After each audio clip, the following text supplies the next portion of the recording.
Сегодня по системе цифровой видеосвязи состоялось 13-е заседание Меджлиса 6-го созыва, на котором принят ряд новых законов и нормативно-правовых актов.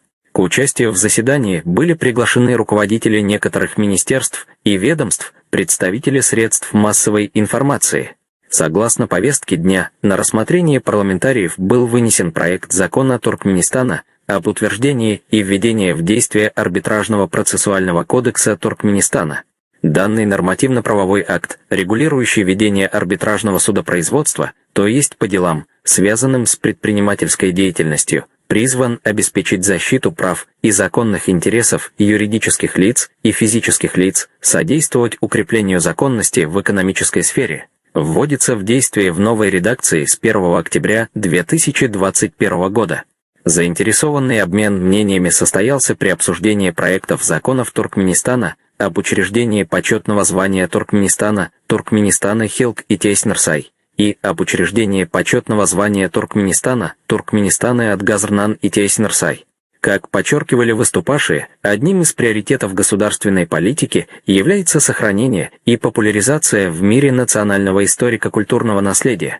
Важным аспектом проводимой масштабной работы в данной области стало развитие селекции туркменских алабаев, увеличение численности этой уникальной породы, создание в стране современной инфраструктуры профессионального собаководства. Затем на обсуждение депутатов был вынесен проект закона о предупреждении и ликвидации чрезвычайных ситуаций в новой редакции. В связи с этим отмечалось, что в нашей стране принимаются все меры для снижения возникновения рисков стихийных бедствий и чрезвычайных ситуаций техногенного и природного характера, их своевременного предупреждения.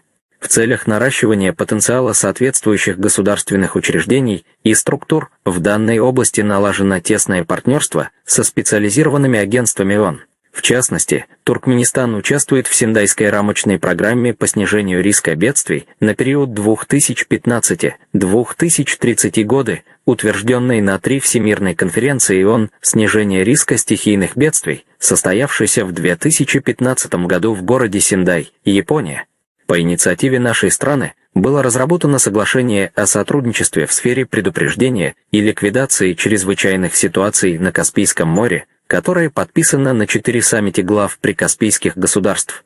Принята государственная программа реализации основных направлений государственной политики в сфере гражданской обороны на период 2019-2030 годы, в которой отдельное внимание уделяется мероприятиям по снижению рисков стихийных бедствий, готовности к чрезвычайным ситуациям и реагирования на них, в том числе по формированию соответствующей законодательной базы, созданию современной службы экстренной медицины, укреплению сейсмической безопасности, борьбе с опустыниванием и так далее.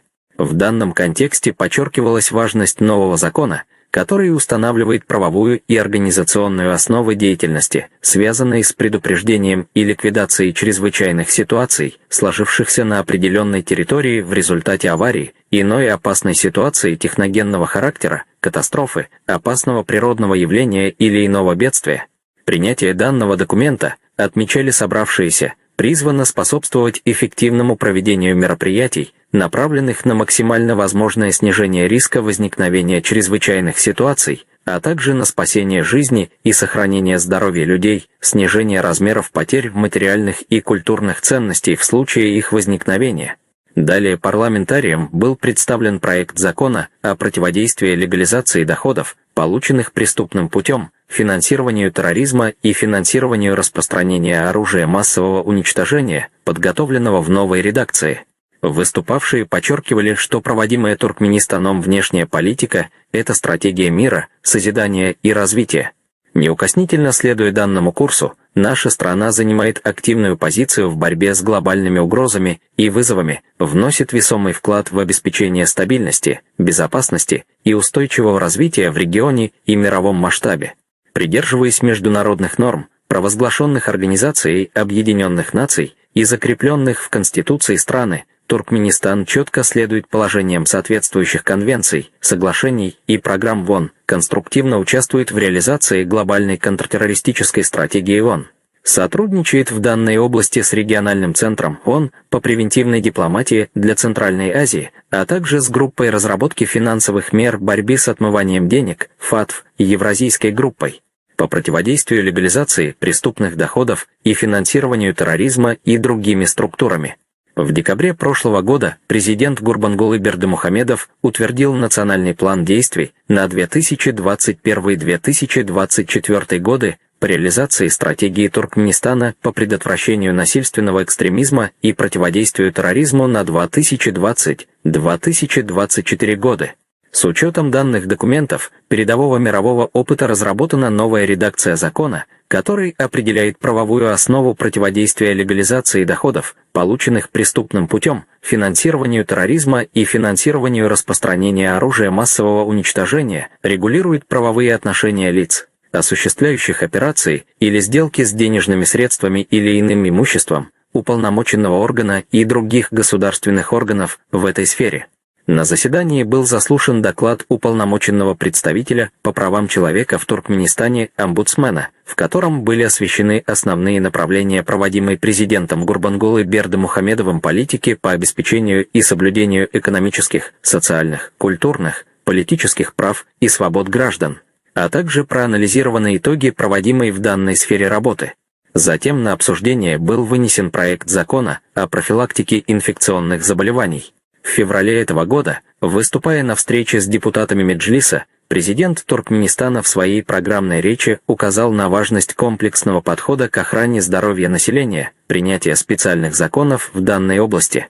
Обсуждая закон, определяющий правовую, организационную, экономическую и социальную основы профилактики инфекционных заболеваний, депутаты подчеркивали, что в нашей стране предпринимаются целенаправленные меры по совершенствованию всей системы охраны здоровья, модернизации инфраструктуры отрасли, расширению диапазона и качества медицинских услуг, оказываемых населению. Успешно реализуются важные программы в этой области, разработанные в соответствии с рекомендациями ВОЗ и с учетом национального законодательства, ведется масштабная работа по профилактике, диагностике и лечению заболеваний различного происхождения. Далее на рассмотрение парламентариев был вынесен проект закона о возобновляемых источниках энергии.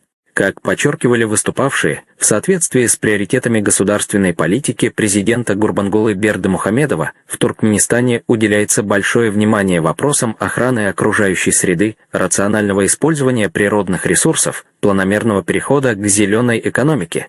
В нефтегазовом секторе, электроэнергетике, химической промышленности, транспорте, других сферах и отраслях внедряются инновационные, экологически чистые технологии. В декабре прошлого года глава государства утвердил национальную стратегию по развитию возобновляемой энергетики в Туркменистане до 2030 года, где определены приоритетные задачи в данном направлении. Также наша страна является членом Международного агентства по возобновляемой энергии ИРЭНА, активно сотрудничает в этой области с ПРАОН, ОБСЕ и другими международными организациями.